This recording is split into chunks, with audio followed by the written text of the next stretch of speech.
Fate le mani fuori. Abbiamo chiacchierato su quella che è stata la partita di domenica a Piacenza, iniziamo, poi torniamo a sentire anche Gargella e Rosso, ma io volevo, Alice, cominciare un po' a raccontare anche di quello che è successo nella vostra domenica pomeriggio, perché di qualche ora avete anticipato la vittoria della Tonazzo. Ma cosa avete combinato a Cesenatico? Avete combinata grossa? Tanto fammi vedere che cosa avete combinato. Cos'è il trofeo? Ecco, lo inquadriamo bene, la Boy League. L'applauso ci vuole. Questo non è uno scudetto, ma ci va vicino, ci va vicino. Eccolo qua, guarda che bene inquadrato adesso, eccolo qui, perfetto. Coppa Enrico Bazan. Cosa avete combinato? L'avete combinata grossa? Eh sì, non ce l'aspettavamo noi e forse non se l'aspettava nessuno qua da casa. E siamo cresciuti partita dopo partita perché noi abbiamo iniziato venerdì sera alle 7:30 a giocare e abbiamo iniziato perdendo la prima partita e forse anche quello ci ha dato lo stimolo un po' per non poter più sbagliare. E partita dopo partita abbiamo fatto sempre meglio finché dopo l'ultima partita del girone, semifinale e finale, non abbiamo lasciato niente perché non abbiamo più perso neanche un set. Ecco, se la regia può anche mandarci, abbiamo un contributo proprio di qualche azione della finale. E ricordami un po' però con chi avete giocato, perché tante volte da casa non si sa, avete giocato con, ecco, è un'immagine un po' d'angolo, ma insomma rende l'idea, no? Di com'era il clima, tra l'altro queste sere sono anche un po' rallentate, quindi avete giocato con Perugia, se non sbaglio. Sì, noi eravamo in girone con Castellana, che poi abbiamo rincontrato in finale, Milano e Perugia. Una volta passato il girone siamo andati in semifinale contro Ravenna e in finale di nuovo contro Castellana, che aveva vinto la semifinale con Trento. Sì, vai tranquilla, ecco. Tu puoi tranquillamente... Noi abbiamo perso contro Milano la prima. Castellana Grotte, certo, sì. Sì, Castellana Grotte, scusi. Sì, non quella di Vicenza, con cui avete invece vinto la finale, giusto, di Coppa Veneta. Sì, esatto.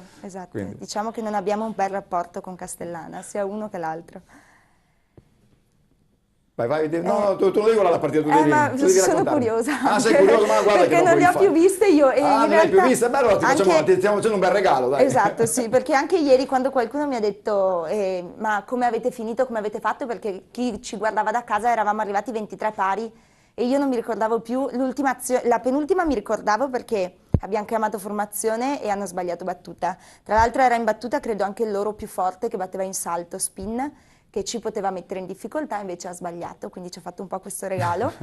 E l'ultimo punto non me lo ricordavo assolutamente, no. Non credo fosse l'ultimo punto, questa è un'azione di gioco solo per ricordare un po'... No, anche perché il pensiero che io ho fatto quando siamo andati a fare l'ultima battuta è stato o facciamo questo punto o era difficilissimo perché eravamo stanchissimi. Ero stanca io, erano stanchi loro. Siano stati elevatissimi. Grande festa alla fine, Monica?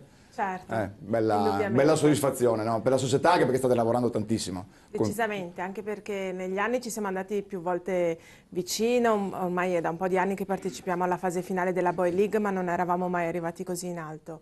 Per cui è stato proprio un coronamento di lavoro da parte di tutti alla fin fine. Porta bene sto sponsor però, questa KON, porta benissimo. Tonazzo, no? Come si dice? Porta sembra benissimo. Che sia arrivato proprio nell'anno giusto. Esatto, poi tra l'altro è venuto proprio giù direttamente Albino Tonazzo a vivere con noi la partita, è partito quando ha saputo che eravamo in finale, quindi è arrivato giù a Cesenatico. Il fatto appunto di giocarla a Cesenatico, quindi è un paio d'ore di macchina, insomma tutto sommato ha sicuramente... No, da quando ce l'abbiamo, abbiamo vinto la Coppa Veneto, abbiamo vinto questo e chissà, le nostre aspettative sono signor Tonazzo, anche si pensi altre. lei, insomma, caro Albino, insomma, vedi tu cosa puoi fare per l'anno prossimo, insomma, il messaggio è chiaro. È abbastanza chiaro. Gigi, si parte da queste vittorie per poi arrivare dove? Riandando a proposito di memoria, il mio arrivo a Padova è stato il secondo posto con i 72-73, il primo di 3 finali consecutive, ma non abbiamo mai vinto lo scudetto. Finalmente avete ce l'avevo un po', no? Bene, allora... Chi vedi con la squadra? Dimmi qualche nome, dai, che qualche spettatore Tobo, Meoni, Marini, Marini, Levorin, Baroldi, i primi due Pianello, hanno un po' di strada. Pianello, anche Pianello, dai, qualcuno. No, la soddisfazione di quell'anno è che furono 5 su 6 convocati in nazionali juniors e il sesto non ha idea di quante parole ha preso perché naturalmente l'ho infamato. Che era Baggio, ha rovinato l'amplezza. Però Padova da questo punto di vista nelle varie annate ha sempre avuto una tradizione. Infatti mi era dispiaciuto quando poi ritornai qualche anno fa in nazionale così, di non aver visto una mancanza di continuità che invece adesso è stata... C'è stato un buco di qualche anno per motivi di budget, di scelte societarie, che non stiamo qui a discutere, ma che sicuramente si è un po' ripercosso. Da un punto di vista della tradizione, Padova a livello giovanile ha prodotto super prodotto, non solo indigeni naturalmente, però sicuramente. C'è sempre altro da fare. A proposito di chi ha prodotto, sentiamo anche uno dei prodotti tipici del vivaio, che ormai tanto giovane non è più nemmeno lui, ma anzi è il recordman in bianco-nero della pallavolo Padova, Andrea Garghella, cosa ha detto domenica ai nostri microfoni dopo la vittoria di Piacenza.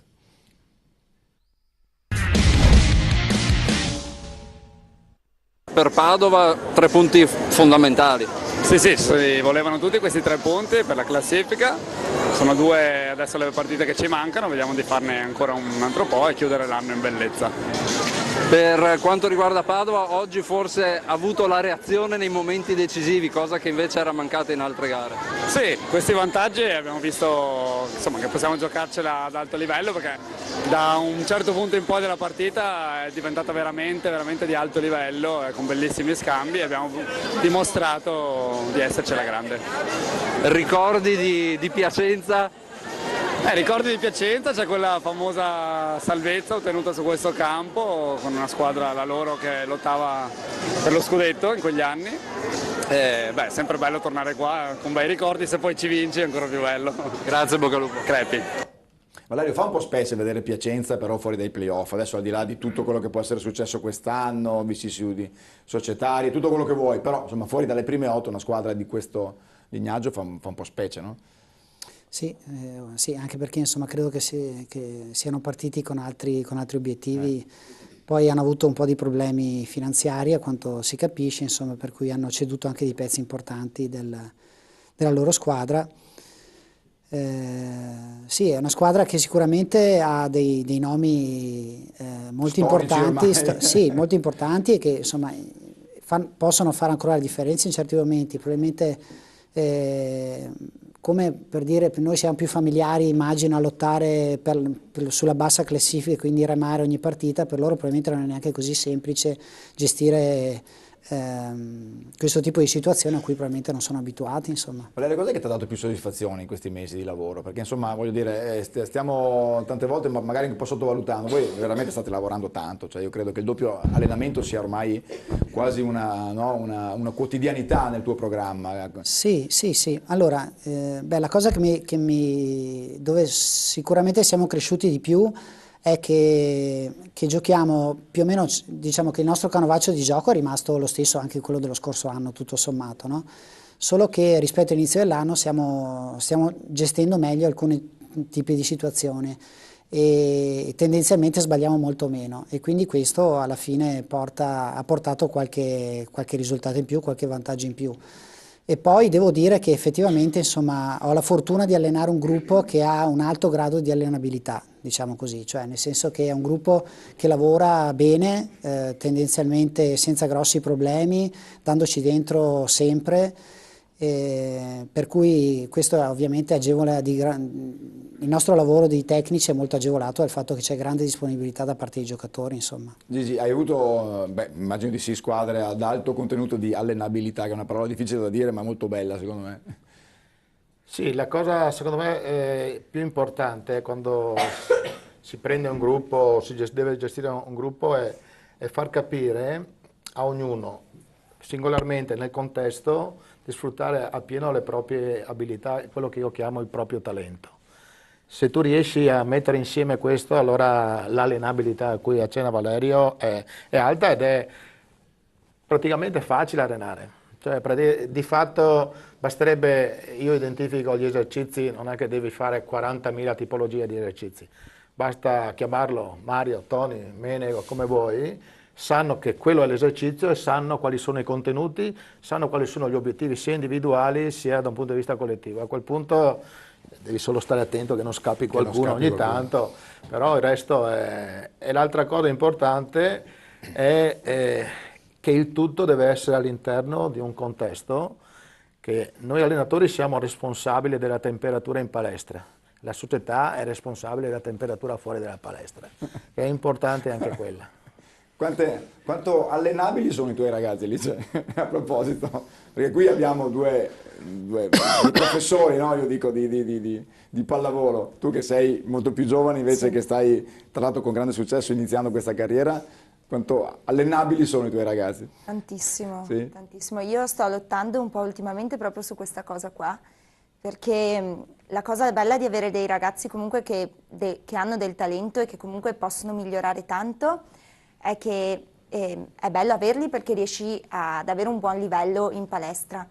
Però l'altro specchio di questa medaglia è che una volta, quando dopo sei abituato a vincere sempre o comunque a far poca fatica per vincere, è molto più difficile tenerli concentrati ed è molto più difficile fargli capire che quello che fanno non basta, anche se quello che fanno li porta a vincere, poi non basta per loro singoli. Certo.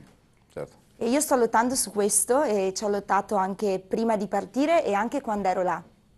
E quindi loro potrebbero essere allenati ancora di più di quello che si Tra l'altro, fa. Monica, avete sfruttato giustamente le pieghe del regolamento per avere anche qualche rinforzo, qualche prestito, no? Quindi penso che ci possa essere anche un ringraziamento per le società che hanno collaborato. Indubbiamente, no? la Boy League ci dà questa possibilità di poter portare via massimo 3 atleti di altre società per fargli vivere questa esperienza. Quest'anno abbiamo avuto un atleta, Andrea Schiro, direttamente dalla Volley Schio, e un altro atleta che è dal corso Gianluca del Sant'Angelo di Santa Maria di Sala. Che è stato il nostro ospite della società 2 settimane fa, quindi a maggior ragione. No, sono stati 2 prestiti anche importanti per l'economia del nostro gioco, e si sono inseriti bene con i ragazzi, cioè sembravano proprio far parte di questa squadra ormai già da tempo. Beh. Anche perché insomma ha dato a loro la possibilità di fare un qualcosa di diverso rispetto a quello che avrebbero potuto fare nella Vivere un'esperienza, voglio dire, veramente unica. Io do il microfono a Antonio Ferrato, che è l'allenatore. Adesso apriamo una parentesi, poi parliamo di Carrarese dopo, ma tu sei però un allenatore prima di tutto, Antonio, no? Sì. Tra l'altro l'abbiamo già detto che un certo Cico De Marchi sia passato dalle tue parti quando era piccolino. Tra l'altro Anche Marco Volpato. Anche Marco Volpato, Sì. Hai avuto tra le tue... Sì. Quando ero a Castelfranco. Ma è vero che tu sei stato... E sono stato anche allievo del professore. Ecco, Si ricorda più. No, purtroppo. Anch'io? Anche Valerio è qui, guarda che qui Schiavona ha fatto proseliti dappertutto, voglio dire, attenzione. Comunque fa piacere poi, no? Ritrovarlo, sempre uguale tra l'altro. È vero. È sempre uguale. Ascolta, dimmi il tuo punto di vista su questa allenabilità, perché mi interessa questa sera approfondire questo argomento. Voglio dire una cosa come orgoglio da padre, siccome ho un mio figlio che ha giocato con la Boy League, quindi anche lui vincitore, ha giocato. Non lo sapevo. Mamma mia. Quindi sono contento di questa cosa, ho vissuto la partita sia come tifoso e anche come padre. Allora, contento di grande, mi avete fatto una bella sorpresa. Sì, non lo sapevo. Mi ricordo, mi sposo le parole che ha detto Alice, perché l'allenabilità per loro è un po' più facile, perché l'ambiente aiuta. In un paese come il nostro, Carrara, si fa fatica in certi momenti a trovare la concentrazione per riuscire a spronare i ragazzi a dare il meglio di se stessi. Però noi ci riusciamo, perché tutto sommato sia con l'Under 13 che con l'Under 14 siamo secondi dietro al Padova. Allora siete lì. È l'unica squadra che ci batte, diciamo. E qualche volta ci siamo andati anche vicini per portare a casa il risultato. È la pieno. nostra bestia nera. Per noi, sì. Vedi che allora è Io ho detto infatti lunedì ai ragazzi che è un orgoglio per noi che Padova abbia vinto la Boy League, perché noi siamo secondi al Padova Certo, che ha vinto. assolutamente. Beh, il gruppo mi sembra abbastanza vispo, poi casomai sentiamo qualche... Come siete secondi sia in 13 che in 14? Sì. Con l'Under 14 è finito il campionato, quindi siamo secondi ufficialmente e parteciperemo alle regionali. E l'Under 13 è cominciato il girone di ritorno e siamo secondi in questo momento. Gigi, cosa dobbiamo fare di più perché i maschi non vadano a giocare a calcio? Che stasera è bello qui, io amo le squadre femminili, però vedere tanti maschi così... Sono contento, vero? Fa un certo effetto. Sì, ultimamente l'esperienza è friulana così, dove il problema principale è il numero, il reclutamento. Ma secondo me non è tanto un problema di calcio solo, ma è un problema in generale, ma qui non voglio fare politica, di reclutamento per tutto lo sport, quindi c'è un abbassamento, sono tutte le federazioni che si stanno lamentando, sia da un punto di vista di numero sia da un punto di vista di qualità. La federazione che è più in evoluzione è quella di danza, rovinati da amici, io non lo so,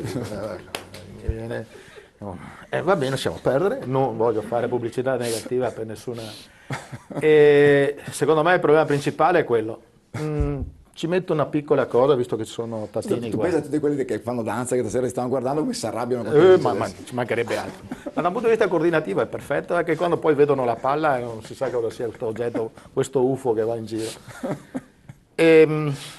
Io credo che ci sia un problema che è comune a tutti gli sport e che è un po' inerente alla società, che rispetto lasciamo stare i miei tempi, ma a tempi anche recenti, che i ragazzi, le tatine e i tatini vogliono ottenere risultati e non è facile. Tra l'altro nel contesto della pallavolo, che è uno sport molto difficile da un punto di vista coordinativo, certo, non è facile vedere più in là, perché una volta era dire vabbè, tu vai che tanto prima o poi, adesso è più difficile, quindi secondo me c'è un concorso non di colpa ma di responsabilità tra i ragazzi, che dovrebbero, inteso come ragazzo e famiglia, e gli allenatori, che devono stare attenti molto sulla taratura degli obiettivi, perché devono essere perseguibili, perché allora il tattino ti viene dietro. Quindi in questo senso, Valerio, il 3x3 tanto voluto da Berruto ci sta o no? Dal punto di vista promozionale sicuramente, perché permette di giocare in maniera più semplice. E giocare di più il pallone, toccare più volte il pallone, no? Certo, dal punto di vista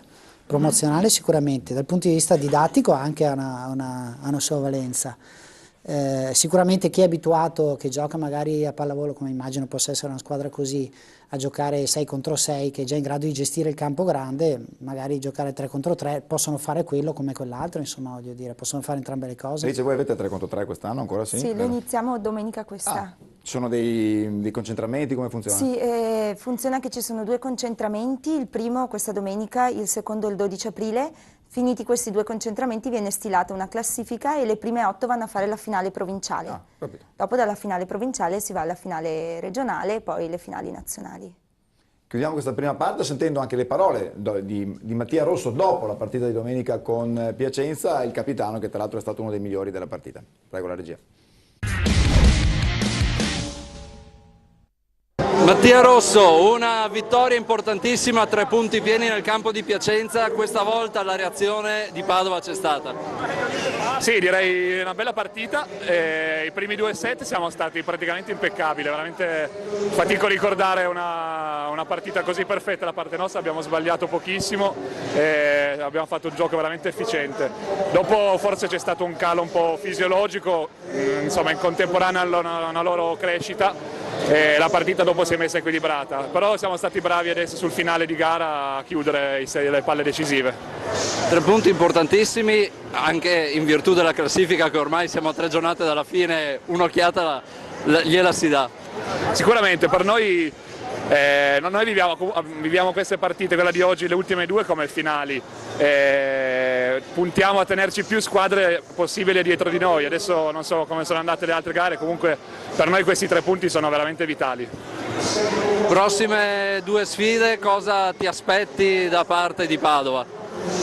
Sicuramente di fare bene, perché abbiamo l'ultima in casa dove dobbiamo assolutamente fare bella figura, anche se Latina è una squadra tosta, e poi sinceramente ci sta un po' qua la sconfitta dell'andata con Monza, quindi puntiamo ad andare là e provare a fare dei punti e vincere la partita. Grazie, in bocca al lupo. Crepi, grazie. E però di Mattia Rosso sempre capitano, sempre punto di riferimento, no Valerio? Sì. In mezzo a tutti sti giovani, con le 3 difese di Balaso che abbiamo visto prima, però mi hanno fatto...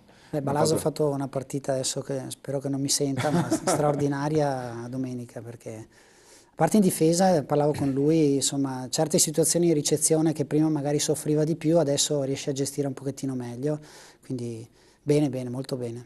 Tu sai che finché non aveva la patente Gigi Schiavone era suo autista? Lo so bene. Di cosa parlavate in macchina, Gigi? Pallavolo di scuola? Ma che era sempre là col baucometro in mano. Come baucometro? Non si chiama baucometro. Sì, il telefonino. Senti come ridono, ragazzi. No, baucometro, nel senso che, a parte i messaggini, roba del genere, ci sono i giochini, no? E ci sono i vari livelli, no? Quindi c'è il livello di bauco. Tu sai cosa vuol dire bauco, no? Sì, più o meno. Ecco, allora, settimo livello molto. No, ogni tanto parlavamo, anche qualche scambio in inglese, perché la mammina mi aveva suggerito siccome l'inglese era una delle... Zoppicava un po'. Però, insomma, no, ma era piacevole perché è un ragazzo di grosse qualità volitive, e che è la base per arrivare a esprimere il massimo delle proprie potenzialità. Poi bisogna vedere le potenzialità, ma la volontà è prioritaria. Alice, una cosa importante anche che abbiamo sottolineato anche in questi giorni negli articoli che stanno uscendo per celebrare la vostra vittoria, anche il fatto che tutto il settore giovanile si alleni prevalentemente al Pala Fabris, no? Questa grande casa della pallavolo padovana che spero rimanga tale per tanto tempo, è importantissimo perché questi ragazzi comunque sono a stretto contatto con Mattia, con Stefano Giannotti, con Quiroga, no? Penso che sia importantissimo per loro percepire questo. Sì, è importante intanto perché possono averli come riferimento più che sul gioco, che quello è meglio che non lo guardino ogni tanto, però più sull'atteggiamento e la serietà che loro ci mettono. E poi comunque io quando parlo magari all'esterno della nostra società dico che da una parte siamo fortunati perché il fatto di allenarci all'interno di una società e con dei riferimenti ci aiuta in molte altre cose che sicuramente credo che magari Antonio farà più fatica nella concentrazione, nell'impegno, anche nel non saltare gli allenamenti, tutte queste cose qua. Noi siamo avvantaggiati perché abbiamo questo gran riferimento, insomma. Valerio, per voi è un... Abbiamo, se posso dire, abbiamo fatto addirittura l'ultimo allenamento che hanno fatto loro prima di partire per andare a giocare alla Boy League, l'abbiamo fatto assieme, la prima squadra, assieme all'Under 14 perché non si riusciva a incastrare in altro modo, per cui... Quindi eravate sui due campi paralleli, che esatto. Bello, vedi, esatto. Questo aumenta ancora le vostre responsabilità, no? Nel senso di essere ulteriormente da esempio per questi ragazzi che vedono, no, i giocatori di Serie A che si comportano in un certo modo e quindi... Anzi, per noi, secondo me, i nostri giocatori devono essere un esempio nei confronti dei ragazzini che vengono in palestra, guai se non fosse così, cioè, credo che sia doveroso, insomma, dare l'esempio giusto ai ragazzini che si approcciano alla pallavolo, che vogliono imparare. I nostri giocatori sanno che sono comunque dei modelli di riferimento e quindi è giusto che interpretino il ruolo nella maniera più corretta possibile. Gigi, una battuta e poi andiamo in pubblicità. Domenica c'è la sfida con Latina. Una sfida anche tra palleggiatori mica da ridere, non sottile da una parte e Orduna dall'altra. Sì, Orduna, me lo ricordo ai tempi giocava a Santa Croce. A Città di Castello. Città di Castello e Reggio Emilia. Giusto, abbiamo giocato contro Reggio Emilia. È un palleggiatore secondo me interessante, molto interessante, che in questi 2 o 3 anni ha fatto dei grossi, secondo me, ulteriori progressi, stando sempre dietro, anzi secondo me in qualche modo... avvallando il processo di crescita di molti giocatori. E Sici invece me lo ricordo dai tempi della nazionale, addirittura a un certo momento sembrava che fosse concorrenziale nei confronti del buon Valerio Vermiglio, no? Come rendimento. Poi ma ultimamente ha fatto veramente dei gran bei campionati. Secondo me è una bella sfida. È una bella sfida. Da vedere proprio anche da un punto di vista chi andrà a vederla, sia da giocatori sia da allenatori, che ci sarà domenica, sarà interessante. Un motivo in più per esserci domenica alle 18 a Palla Fabris. Ci fermiamo qua per la seconda parte, la terza parliamo finalmente di questi ragazzi della Carrarese e capiamo intanto se usano anche loro il baucometro, poi lo vediamo, a tra poco.